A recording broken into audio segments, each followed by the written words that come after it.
Ok, bonjour et bienvenue pour cette nouvelle vidéo, première vidéo de l'année 2025, et forcément qui dit nouvelle année dit on commence par faire la rétrospective de 2024, donc on va passer un peu en revue l'année 2024, voir comment ça s'est passé, voir où est-ce qu'on en est pour mieux entamer l'année. Mais avant qu'on rentre dans le vif du sujet, je voulais commencer par vous dire un grand merci. Un grand merci pour votre soutien, pour votre présence pendant toute l'année 2024. Ça a été une année assez incroyable, comme on va le voir juste après. Ça a été une très bonne année, dont je suis très content. Et ça aurait pas été la même sans toute la communauté. Donc je voulais commencer par vous remercier pour votre présence et votre soutien pendant toute cette année 2024, et on va continuer ensemble pour 2025 forcément. Donc voilà, donc un grand merci à toutes et tous, et on va continuer.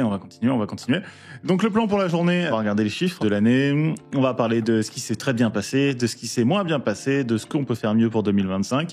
Je vais aussi vous donner les chiffres un peu pour la chaîne YouTube, parce que mine de rien, ça fait aussi partie de l'année, ça fait partie de la croissance, de ma croissance aussi à moi, et donc du coup c'est important aussi la chaîne YouTube. Et enfin, on va parler du plan d'attaque pour ce début d'année 2025. Alors les chiffres qui sont bons au 24 décembre 2024, c'est les extractions banques. C'est vraiment, j'ai été littéralement sur mes comptes bancaires, j'ai tapé Topstep, Apex, FTT, Fidias, TradeDay, voilà, et j'ai pris littéralement les chiffres que la banque me donnait. Depuis le 24, donc j'enregistre ça le 2 janvier, depuis le 24, j'ai eu des renouvellements d'évaluation, j'ai eu 3 renouvellements d'évaluation chez Fidias, alors ça fait 75 euros en moins chez Fidias, que j'ai pas pensé à rajouter effectivement, mais voilà, pas grand chose d'écart. Donc chez Apex, on a commencé le début d'année, vous en souvenez sûrement, mais sur tout début d'année jusqu'en avril, j'étais 100% quasiment chez Apex. Donc chez Apex, on a eu 1062 de dépenses, et on a fait rentrer un seul payout de 1500 $ qui correspondait à 1358 euros avec le taux de change, quand j'ai retiré l'argent. Donc Apex, on est en léger positif grâce à cet unique payout qui arrivait in extremis juste après les changements de règles chez Apex. J'ai réussi à sortir un petit payout, 3 fois rien, mais ça nous permet d'être en positif sur Apex. Topstep, l'année est bien meilleure, puisqu'on a dépensé 1487 euros en tout chez Topstep cette année, et on a sorti 5 995 euros, ce qui est extrêmement bien. J'ai fait mon premier payout de ma vie chez Topstep. Le tout premier payout, c'était un Topstep cette année, donc vraiment positif. Topstep, vraiment positif. On va se remettre bien sur Topstep sur l'année 2025. Je vais en parler un petit peu à la fin, mais je pense que j'ai pas assez exploité Topstep là sur la fin d'année. J'ai été un petit peu feignant sur le Topstep, et donc du coup, on va s'y remettre très sérieusement sur Topstep, parce que les règles de payout, le fonctionnement de la plateforme dans son ensemble font que il y a quand même moyen de sortir pas mal de cash aussi, et donc du coup Topstep, plutôt bonne perf. TradeDay, j'ai acheté un compte 150 000 pendant la promotion, qui m'a coûté 148 euros, et on a sorti un payout de 800 $ qui correspondait à 733 euros au moment où je l'ai sorti. Donc pareil, en positif chez TradeDay. On s'est fait bannir suite au payout, puisque j'ai perdu le compte chez TradeDay juste après le payout de 800 $, donc on s'est fait bannir. Je me suis fait bannir parce que du coup ils aimaient pas mon trading. Ils m'ont dit non, t'es pas assez bon pour nous, garçon, va chez quelqu'un d'autre. J'ai dit ok, pas de souci. Mais donc voilà, on est aussi en positif chez TradeDay, même si c'est pas grand chose, ça valait quand même le coup de le noter. La bête noire de notre année 2024, la plaie absolue, FTT, Scott Trist. On a dépensé en tout et pour tout 4 324 $ chez FTT, et on en a sorti 16 958 $ de payout, ce qui est extrêmement positif, vous en doutez, j'en suis extrêmement content. C'est mon plus gros revenu de l'année, tout simplement. C'est mon plus gros revenu de l'année, c'est extrêmement important. 16 958 $, c'est fou. C'est fou. Donc très cool. Il manque quasiment 15 000 chez FTT sur la perf. Bon, voilà, c'est la vie. Je pense que ce qui est intéressant de noter, c'est que ce que j'ai mis en vrai argent de chez moi chez FTT, c'est seulement 600 $. J'ai acheté les premiers comptes. J'avais acheté pour 600 $ de compte, et après avoir payout sur ces 2 premiers comptes que j'ai achetés, j'ai réinvesti l'argent au fur et à mesure chez FTT. Donc sur ces 4324, il y en a 600 qui sont sortis de ma poche, et tout le reste c'est du réinvestissement de payout. Okay, parce que je sais que le chiffre là en investissement paraît important, sachant que j'étais très froid sur FTT, mais du coup voilà, donc on a investi 600 $, de ma poche, et le reste c'est du réinvestissement de payout quand on avait été payé à l'époque où FTT payait. Et enfin le dernier, j'ai gardé le meilleur pour la fin, Fidias. Alors Fidias, on a eu une année en demi-teinte, hein. J'ai commencé chez Fidias en mars de cette année. Le problème que j'ai rencontré chez Fidias, c'est que je me suis mis énormément de pression, j'en ai parlé un petit peu toute l'année. C'est vrai qu'il y avait beaucoup de pression autour du fait de pouvoir avoir le master, du fait de performer correctement chez un partenaire qui voilà, est un vrai partenaire pour la chaîne et qui se sont vraiment impliqués dans le développement de la chaîne, que ce soit avec voilà, des giveaways, avec de la présence, avec tout ça.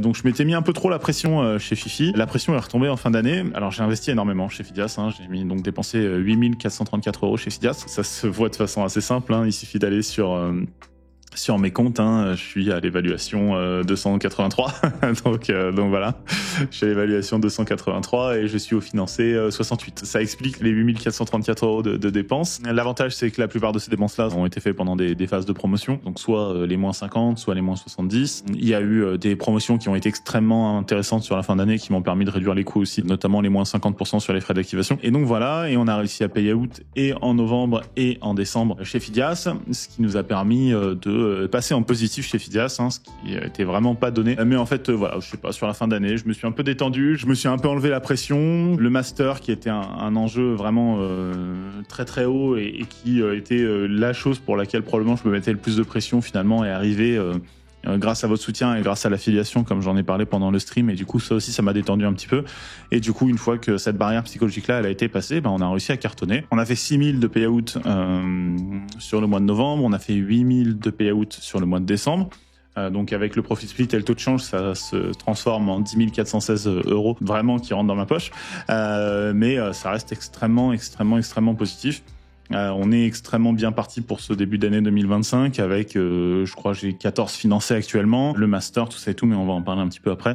Donc voilà. Donc une année qui est quand même extrêmement positive, puisqu'au total, j'ai dépensé 15 455 €, ce qui est certes un gros investissement, mais j'ai sorti 35 460 € des prop firms pour un bénéfice de 20 000 € et 20 005 €. Alors effectivement, il faut enlever les 75 que j'ai redépensés chez Fidias en fin d'année, ce qui me met légèrement en dessous des 20 000. Bon, c'est pas grave, la symbolique est là. 20K de positif, c'est extrêmement positif. Honnêtement, je pensais pas être en positif comme ça à la fin de cette année 2024, donc j'en suis extrêmement content. Ça veut dire que globalement, voilà, pour chaque euro investi, à peu près, pour chaque euro investi, je sors un petit peu plus de 2 € de payout. Donc c'est une performance extrêmement satisfaisante pour moi, j'en suis très content. C'est plutôt cool pour 1 an et demi de trading, je trouve que c'est plutôt pas mal du tout. Et je suis impatient de voir ce que ça va donner en 2025. Alors la rentabilité est atteinte, hein, forcément, quand on est à 20 000 en positif, la rentabilité est atteinte. Les gains sont substantiels, je pense que ça c'est important de le dire. 35K de retrait, je pense que c'est pas anodin. Et sans compter les 12K que FTT n'a pas payé mais qui étaient validés. On est rentré, comme je le disais, dans une spirale vertueuse, hein, où j'ai maintenant assez de budget pour prendre pas mal de comptes tous les mois et où chaque euro investi rapporte à chaque fois entre 2 et 3 € de payout. Donc ça, c'est vraiment quelque chose qui est plutôt positif aussi, qui est même très positif. C'est vrai que se dire, voilà, à chaque fois que je mets une pièce dans la machine, en théorie, si je fais pas n'importe quoi et si je commence pas à trader comme un singe, je devrais réussir à sortir au moins étal et normalement en profit d'avoir doublé mon argent. Donc ça, c'est vraiment positif. On arrive à payout, peu importe la prop firm et les règles. Ça, c'est plutôt un bon signe aussi. Ça veut dire que, mine de rien, mon trading commence à être assez performant pour pouvoir trader chez à peu près toutes les prop firms. C'est plutôt un très bon signe. On est en positif sur toutes les prop firms, encore une fois. Coup de chance, pas forcément, hein, mais on est en positif chez toutes les prop firms, y compris chez Fidias, chez qui j'ai le plus investi cette année. Donc ça, c'est positif. Et enfin, je le mets en dernier point, hein, mais j'ai vraiment le sentiment de commencer à être bien en phase avec mon trading. Je sais pas si c'est la bonne manière de le formuler, mais globalement, je me sens bien dans mon trading. Je sens que quand je pose un trade, je sais pourquoi je pose le trade. Il n'y a pas d'anxiété, il n'y a pas de panique, il n'y a pas de... c'est un lancer de pièces et avec un peu de chance, ça va tomber sur le bon côté. Il y a des choses qui se sont débloquées cette année, notamment autour de juin, juillet, où le footprint a vraiment commencé à avoir beaucoup plus de sens pour moi et où j'ai commencé à avoir des choses que je voyais pas avant. Et depuis que on a réussi à débloquer ça, c'est vrai que j'ai le sentiment d'être monté en puissance sur la fin d'année, parce que si on regarde si on regarde les perfs, la vérité c'est que tout ça, il y en a 5000 sur les 6000 qui se sont faits sur le dernier semestre. Ça c'est pareil, c'est à partir de août. Ça c'est novembre-décembre. Il y a que cela. Avant juin, j'avais peut-être fait 3000 de payout, quoi. J'avais peut-être fait 3100 de payout peut-être avant juin. Et c'est vraiment à partir de même juillet qu'il y a eu le déclic, que je me suis dit, tiens, waouh, attends, je commence à comprendre des trucs, je commence enfin à comprendre pourquoi est-ce que le marché bouge, qu'est-ce qui fait bouger le marché, comment est-ce que moi je peux me glisser entre les institutionnels pour aller chercher mes sous tous les jours. J'ai vraiment le sentiment que sur cette fin d'année, il y a eu un déclic, il y a eu quelque chose qui s'est passé, qui m'a permis de faire exploser mes performances et de développer mon trading. Et donc, voilà, le sentiment d'être bien en phase avec mon trading. J'espère très sincèrement que c'est pas juste des conditions de marché favorables et que je vais me viander sur ce début d'année 2025. On croise les doigts, on touche du bois. Mais voilà, vraiment, j'ai le sentiment d'être bien en phase avec mon trading en ce moment. Et c'est plutôt un feeling très très agréable. Le moins bon, on a quand même dépensé beaucoup d'argent. Je sais que pour pas mal de monde, 15 000 euros, ça paraît énorme en investissement dans les propres firmes. Ce qu'il faut bien voir, c'est que ces 15 000 euros-là, c'est du réinvestissement de payout globalement. C'est le premier payout de TopStep qui faisait $1 300, le payout de Apex de 1500 et le Trade Day de $800 qui m'ont permis de réinvestir et de monter en puissance et de dire voilà, bon bah maintenant j'ai un peu plus de budget disponible, ok, j'ai réinvesti 100% des premiers payouts pour aller chercher d'autres payouts par la suite, tout ça et tout. Donc ça c'est plutôt cool. Le deuxième point négatif, c'est que net d'impôts, ça fait pas tant que ça. Sur les 20 000, je vais avoir, vu que ma structure était pas bien faite, je vais avoir probablement 55%, 60% d'impôts. Donc ça va pas faire tant que ça en net de disponible. Je ne suis pas encore assez régulier, ça c'est une certitude. Il y a eu notamment le mois d'octobre qui a été un mois très difficile où j'avais perdu mes 20 comptes Fidias sur un bug rythmique, mais que j'aurais pas dû trader. C'est pas la faute de rythmique là, pour le coup c'est moi qui ai fait le singe encore une fois. Donc voilà, donc il y a encore des problèmes de régularité qu'il va falloir régler sur cette année 2025. La performance par contre est mauvaise. Je vous ai montré les comptes Fidias tout à l'heure. C'est une évidence que quand tu as 68 financés chez Fidias et que tu as fait que 7 payouts, c'est une évidence que la performance par contre elle n'est pas bonne. Grosse difficulté à garder les comptes longtemps. Les FTT je les grillais très rapidement après avoir payout, les TopStep pareil, les Fidias pareil. Alors là, on a un Fidias qui va peut-être réussir à arriver à son 3e payout, ce serait pas mal sur le mois de janvier, ce serait très cool. Mais voilà, clairement, il y a une difficulté encore à garder les comptes pendant longtemps et ça doit je pense, m'interroger sur la manière dont je trade. Grosse difficulté à monter les comptes au-dessus des targets. C'est vrai qu'une fois que j'atteins la target de payout, je suis en mode ok, on touche plus à rien, stop, on va juste retirer et tout. Alors que je pense que la bonne attitude maintenant que je suis rentable, ce serait d'aller essayer de chercher un petit peu plus haut pour justement pérenniser les comptes et avoir moins besoin de repasser des évaluations, racheter des financés, tout ça. Donc je pense que ça c'est quelque chose sur lequel il va falloir bosser. Et psychologie toujours handicapante, je le mets. Je pense que voilà, j'ai toujours un peu de mal sur les trades avec des enjeux. On l'a vu en décembre notamment. Quand j'arrive proche du payout, la pression modifie un petit peu mon attitude vis-à-vis du marché et du trading. Et ça, il faut que je le travaille. J'ai toujours autant de mal à garder les trades longtemps. Je suis toujours pas un follower de trend. Alors c'est vrai que du coup j'ai trouvé une alternative qui est que j'ai des stops relativement serrés. Je pense que 100 ticks de stop c'est pas abusé sur un marché comme le Nasdaq. Et donc du coup j'arrive pas à garder les trades longtemps. Mais par contre en scalp, je suis devenu plutôt correct. Je fais des bons trades et j'ai un win rate qui est suffisant pour que le fait de pas garder mes trades longtemps soit pas un problème. Pour autant, j'aimerais qu'on arrive à garder les trades un petit peu plus longtemps. On a eu des énormes journées directionnelles là sur la fin d'année. Il y a eu vraiment des très très belles journées directionnelles. Celle-ci, ça là, voilà. Bon là je tradais pas, c'était les vacances, mais voilà, on a eu des très belles journées directionnelles. Tout ça. Bon voilà, on les voit ces belles journées. Et j'arrive pas à être en position pendant ne serait-ce que un quart, un 20e même de la journée, quoi. Et donc du coup ça c'est un souci. Donc il va falloir qu'on travaille ça. Et du coup il y a Fidias chez qui je me suis mis une pression de fou. Je le mets, ça fait aussi partie de ma psychologie, de ces problèmes que je me mets, la pression, les enjeux, tout ça et tout. Donc voilà, il y a encore forcément du travail. C'est une évidence et voilà, je prétends pas. Enfin vous voyez, j'ai toujours pas un trader pro, j'ai toujours le pas un trader pro sur l'écran, pour la simple et bonne raison que je suis encore à des années-lumière d'être un trader pro, qu'il y a encore énormément de choses à travailler. Je pense que c'est une bonne chose, franchement, je pense que c'est une bonne chose. Ça fait partie du process, ça fait partie du chemin, et je m'en plains pas, loin de là. Mais du coup, c'est vrai que voilà, c'est important d'en avoir conscience. Donc la psycho est encore très très clairement à travailler. Ce qui a fonctionné, parce que je pense que c'est bien de le dire, hein, top 1, ex-aequo, footprint et diversification. C'est vraiment les deux choses qui m'ont permis de sortir mon épingle du jeu sur cette fin d'année. C'est vraiment les deux choses qui m'ont permis de sortir mon épingle du jeu. Le footprint m'a vraiment apporté une compréhension des mouvements que j'avais pas en début d'année, hein, une compréhension de pourquoi et comment le prix bouge, et une meilleure visibilité sur les mouvements de prix et sur comment est-ce que moi je peux tirer parti de ces mouvements de prix pour pouvoir gagner mon pain. Donc ça, c'est vraiment le footprint, ça a vraiment été le déclic. Voilà, là, sur la strat d'Antoine, on regardait les totaux plus que vraiment le footprint, hein. On regardait cette partie-là en bas pour ceux qui se souviennent, hein. On regardait principalement voilà le volume et les deltas pour faire des analyses. Et c'est vrai qu'il y a un moment où je me suis dit, mais on se concentre pas assez sur toute cette partie-là qui est le vrai footprint, hein, tout simplement, qui est le vrai footprint, qui est la partie qui est vraiment importante. Et donc, du coup, j'ai commencé à me former dessus et à apprendre. Et c'est vraiment quand j'ai commencé à me focus sur le footprint qu'il y a des choses qui se sont mises en place, qui se sont emboîtées dans ma tête.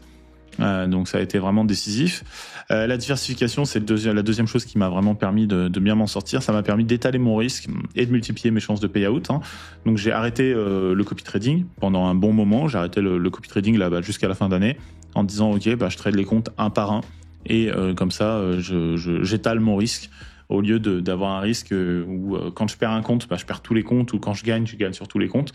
À la place, je vais gagner un par un ou perdre un par un. Et psychologiquement, ça me permet d'être moins dans le mal, parce que c'est sûr que quand on voit moins 250 fois 10 comptes, moins 250 fois 6 comptes, moins 500 fois 8 comptes ou quoi que ce soit, l'impact psychologique, il est pas neutre. Et donc, du coup, ça m'a permis de mieux gérer mon risque. J'ai aussi diversifié les prop firms, hein. Ça m'a permis de diversifier les règles, les dates de payout, les tailles de compte, tout ça, hein. C'est vrai que, par exemple, chez FTT, je travaillais beaucoup les 150 000. Là où chez Fidias, je travaille que les 50 000. TopStep, pareil, je suis sur du 150. Les règles de TopStep sont pas les mêmes règles que Fidias, donc on peut payer out chez TopStep plus rapidement. Et après, on a moins de drawdown peut-être de disponible que ce qu'on peut avoir chez Fidias ou quoi que ce soit en fonction de comment on a géré son truc. Mais voilà, la diversification des règles, des dates de payout et des tailles de compte, ça m'a beaucoup aidé. Diversification dans les stratégies aussi, hein. Sur le début d'année, vous vous en souvenez, pour les road to payout sûrement, j'utilisais que la strat Antoine. Et puis après, en fait, j'ai commencé le scalp et le suivi de tendance. Et c'est quand j'ai commencé à diversifier que là, j'ai commencé à avoir plus d'entrées sur la journée et que justement, j'ai pu commencer à trader de façon un peu différente et faire un peu plus de TP. Et enfin, la diversification dans les heures de trading, hein. Maintenant, je trade la morning session, l'US, l'afternoon après 19h souvent. Voilà, ça aussi, ça permet de varier un petit peu plutôt que de se limiter à 15h30, 18h. Ça permet d'avoir un petit peu plus d'opportunités dans la journée. Les autres choses qui ont fonctionné, la régularité. Je pense que ça, c'est important de le dire, parce que voilà, forcément, quand on commence à bien s'en sortir, il y a plein de gens qui viennent te voir en te disant « Ah, vas-y, faut que tu m'apprennes, tout ça et tout ». Et c'est difficile d'expliquer que finalement, cette année, du 1er janvier 2024 jusqu'au 24 décembre 2024, j'ai été présent tous les jours devant les graphes, à l'exception d'une semaine de vacances. 6 heures par jour minimum sur les graphes, à regarder les graphes. C'est pas rien, c'est un gros investissement en temps. C'est aussi un investissement en formation, hein. Je me suis payé des formations, je le mets en dessous, hein. Mais je me suis auto-formé sur le footprint. J'ai pris le Discord de Derivatives, j'ai mal orthographié, pardon, le Discord de Derivatives pour les options. J'ai pris une autre formation là sur le footprint en fin d'année pour apprendre, pour aller plus loin. Donc voilà, c'est la régularité, la formation.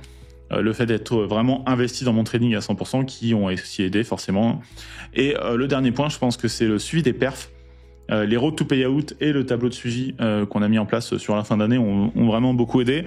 Le road to payout en début d'année, c'était vraiment super cool. Ça m'a vraiment permis de poser sur papier ce qui marchait et ce qui marchait pas, et de me rendre compte de pas mal de choses au fur et à mesure, et à la fois sur le trading, mais aussi sur la psychologie, sur l'état dans lequel j'étais, sur voilà, tout un tas de choses.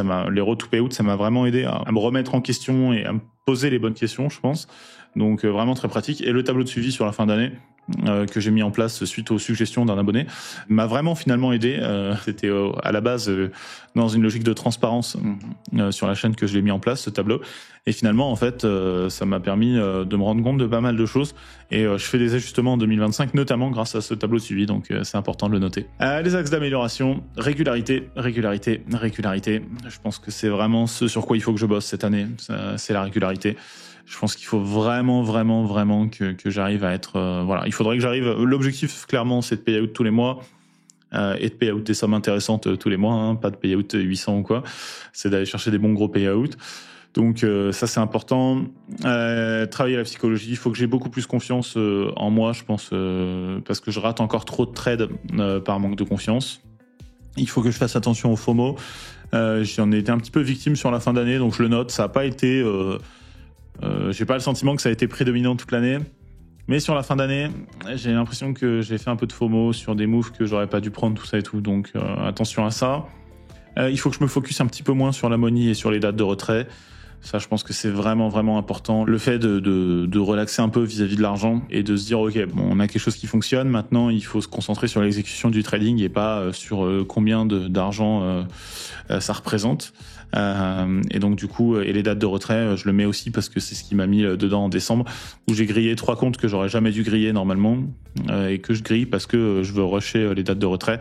Et donc du coup, ça, il faut que c'est deux choses sur lesquelles il faut que je fasse attention.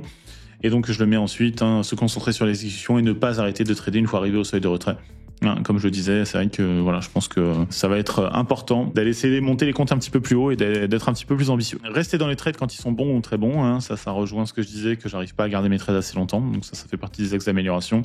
Continuer à se former et surtout se former plus. Je pense que je me forme pas encore assez et je pense que l'année 2025, je vais vraiment mettre l'accent un petit peu plus sur la formation. J'ai vraiment très envie de bosser les options de façon beaucoup plus sérieuse. Les options et sur futur et sur action. Et donc vous allez sûrement entendre parler beaucoup plus sur la chaîne, je vais sûrement me former pas mal là-dessus. Et enfin, dernier axe d'amélioration, je pense apprendre à lâcher les graphes un peu plus, ça ferait pas de mal. On a rushé la première année et demie, là, ça fait 1 an et demi que je trade. J'ai passé énormément de temps dessus, comme je disais. Je pense que ce serait bien que j'arrive à relaxer un petit peu et à des fois lâcher les graphes un peu plus et à dire, bon, bah voilà, c'est pas grave de pas être 24 sur 24 sur l'ordi, c'est pas grave de rater des opportunités à cause de ça. C'est vrai que là, par exemple, sur les vacances, je regardais le marché et je voyais ces gros jours de short là. J'étais en mode putain, je suis pas dedans, je suis pas en train de trader et tout. Je pense que voilà, c'est important de réussir à lâcher un peu les écrans et les graphes. Et donc du coup, je vais essayer de travailler un peu là-dessus aussi. Du côté de YouTube, on a fait une super année sur YouTube et encore une fois un grand merci à toutes et tous pour votre soutien et votre présence. On a fait 368 lives, notre plus gros live est monté à 312 viewers. Le plus long live a duré 8h23 et on a fait en tout 1203 heures de live sur l'année 2024. On a posté 59 vidéos, 351 000 vues, 113 000 heures de visionnage. On a gagné 3500 nouveaux abonnés, ce qui veut dire qu'on a multiplié la chaîne par 4 quasiment sur l'année 2024. Donc c'est assez dingo. La chaîne a généré $1 500 de revenus et on a atteint les 1550 membres sur le Discord qui postent entre 3500 et 7500 messages par mois sur le serveur. Donc on a vraiment une communauté qui est très active et encore une fois, si vous regardez cette vidéo, vous en faites partie. Et un grand merci d'être là, tout simplement d'être là et de regarder un mec qui débute, qui est pas encore bon, mais qui fait le chemin. Et vraiment un grand merci pour votre présence et pour votre soutien sur cette année 2024. Les stats de YouTube, je vous les mets là, c'est la capture d'écran donc vous voyez bien début d'année tranquillou. On a eu un gros pic d'activité sur cette période-là, c'est quand Apex s'est cassé la gueule, c'est quand Apex a fait son changement de règle, où il y a pas mal de monde qui a découvert ma chaîne à ce moment-là. Alors on a eu 2 choses à ce moment-là, on a eu l'interview de TPF et la vidéo sur Apex, sur les changements de règles sur Apex qui a bien cartonné. Puis après on a eu une fin d'année plutôt régulière, on voit qu'on a eu un petit creux là, c'est ma semaine de vacances, c'est bien net. Et puis voilà, jusqu'à la fin de l'année, Pareil, c'est les chiffres au 24 décembre, sauf erreur de ma part, c'est les chiffres au 24 décembre aussi. Donc voilà pour tous les chiffres. Et enfin, let's go pour 2025. Donc à partir de 2025, gros focus sur le master à partir du 2 janvier. On va expérimenter sur le mois de janvier de ne plus trader que le master et de copy trader en micro sur les financés. Okay, donc ça veut dire que je réduis par 2 mon risque sur les financés, puisque actuellement les financés je les trade à 1 mini. À partir de maintenant, je vais les trader à 5 micros. Par contre, en échange, l'intégralité de mes trades vont être pris sur tous les financés. Ça, c'est une réflexion que j'ai eue suite au mois de décembre, notamment, où en fait, sur le mois de décembre, on va aller sur le fichier de suivi. Mais sur le mois de décembre, si on regarde le total de mes trades à la journée, il y a que des journées positives. 1335, 750, 934, 738, 1071, 344, 249. On a cette journée-là qui était une grosse journée rouge, moins 1464, 548, 4965. Celle-ci qui est une journée rouge aussi, mais c'est parce que j'ai grillé 3 comptes. Et donc du coup, c'est pas forcément représentatif de ce que j'aurais fait en temps normal. Et ensuite, 3497, 52 602. Donc voilà. Donc on a fait quand même des grosses journées. Et si on se dit que globalement, il y a eu à peu près un trade par jour et par compte, globalement, je suis plutôt pas mal sur ce mois-ci. Je suis plutôt pas mal. Et la réflexion que j'ai, c'est de me dire que c'est dommage de pas poser ces trades sur le master, parce que je pense que voilà, ce serait plus intéressant. Et donc du coup, je pense aussi que quitte à avoir autant de trades positifs, autant que tous ces trades-là soient posés sur tous les comptes en même temps. Donc ce qu'on va essayer de faire à partir de janvier là, c'est que je vais trader uniquement le master, avec tous les financés en copy trade du master, mais avec un risque réduit par rapport à ce qu'on faisait précédemment, et avec l'objectif de faire à peu près ce type de performance-là par jour et par compte, donc d'aller chercher entre, on va dire, 300 et 1500 à peu près euros par jour sur les comptes financés. Ce qui voudrait dire sortir entre 3000 et 15 000 de PNL sur le master sur ces mêmes jours-là. C'est la logique dans laquelle je rentre là maintenant. On va tester ça en se disant, ok, quand je suis concentré sur mon exécution, on voit que la performance finalement est plutôt bonne, que je suis capable d'avoir des jours qui sont complètement bleus, comme le 18, où voilà, je fais une journée de dingue et où je fais une journée qui est complètement bleue. Il y a aussi des journées qui sont très rouges, et ça va arriver, il n'y a pas de souci. Il faudra apprendre à arrêter. Mais globalement, si on regarde une journée normale, voilà, cette journée-là, par exemple, 4 trades gagnants ici, un trade perdant, un trade gagnant, 2 trades perdants et 3 trades gagnants. Ça fait quand même 8 trades gagnants pour 3 trades perdants. C'est plutôt pas mal. Et donc, du coup, je me dis que vraiment, globalement, le win rate a été vraiment bon sur décembre et que du coup, il y a peut-être quelque chose à faire. Donc, à partir du 2 janvier, là, ce qui se passe, c'est que je trade le master. Tous les comptes financés sont en copie. Et donc, le master, je vais le trader à 5 mini et je vais probablement prendre peut-être, 5, 6, 8 trades par jour sur le master avec 5 mini. Et les financés vont être dupliqués, eux, avec 5 micros. Voilà. L'objectif, c'est de valider le master d'ici à fin février. Je me fais pas d'idée sur le fait que je le valide en janvier. Il y a aucune chance que je le valide en janvier. Mais j'espère le valider pour fin février et être en financé live sur le master à partir de mars du coup. L'objectif c'est d'être live chez TopStep aussi d'ici à juin. J'en parlais en début de vidéo, mais voilà, je voudrais vraiment mieux travailler mon TopStep, je pense que c'est important. Je vais commencer très sérieusement, probablement à partir du milieu d'année là aussi, à trader les options en compte propre. Et peut-être les futurs aussi en compte propre. J'ai un doute sur les futurs honnêtement, pour la simple et bonne raison que l'effet de levier sur les prop firms actuellement est beaucoup trop important pour passer à côté. Et je suis pas sûr que le compte propre en futur ce soit tout de suite pertinent tant que les prop firms sont là et qu'il n'y a pas eu de changement de réglementation. Je suis pas sûr que commencer en compte propre sur les futurs ce soit vraiment pertinent pour moi. Par contre, trader les options en compte propre, je pense qu'il y a quelque chose à faire, donc je vais sûrement m'en occuper à partir du milieu d'année. On va aussi développer la chaîne YouTube. On va mettre plus de contenu explicatif, on va commencer les shorts bien putaclic où on montre des PNL de zinzin grâce au master. Et on va peut-être commencer les podcasts aussi avec des membres de la commu. Ça c'est en cours de réflexion, mais pour un petit peu célébrer la commu, on a la chance d'avoir une commu avec quelques très gros joueurs qui réussissent à brasser beaucoup mensuellement. Et je pense que toute la communauté pourrait en bénéficier si on en parlait. Donc voilà, je pense que ça pourrait être très très cool. Donc on va peut-être commencer ça aussi. On rouvre la formation avec Antoine le 8 janvier. Je sais que c'est important, ça m'a été demandé 18 fois pendant mes vacances là. Donc la formation avec Antoine rouvre le 8 janvier. On refait une session de la formation avec Antoine le 8 janvier. Et je sors ma formation sur le footprint en février. Là aussi, il y a eu pas mal de demandes, donc voilà. Donc ça va être une grosse année cette année 2025. Forcément, le master, ça reste la target ultime et ça reste mon plus gros point de focus pour ce début d'année 2025. Mais il y a d'autres choses aussi. On va travailler top step, on va essayer d'aller voilà, chercher une moyenne de 10K payout mensuel. C'est un chiffre un peu arbitraire, mais c'est histoire de se donner un benchmark un petit peu de ce qui est de ce que j'ai envie de voir sur mes comptes en banque, tout simplement. Je me dis que c'est largement accessible si on arrive à valider le master en mars, hein, puisque du coup c'est une moyenne sur l'année. Donc voilà, j'ai bien conscience que ce sera peut-être pas le cas en janvier, février, mars.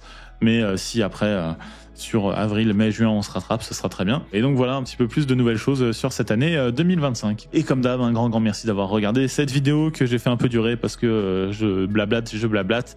Merci si vous êtes arrivé jusqu'ici, prenez le temps de liker et de vous abonner si ça vous embête pas.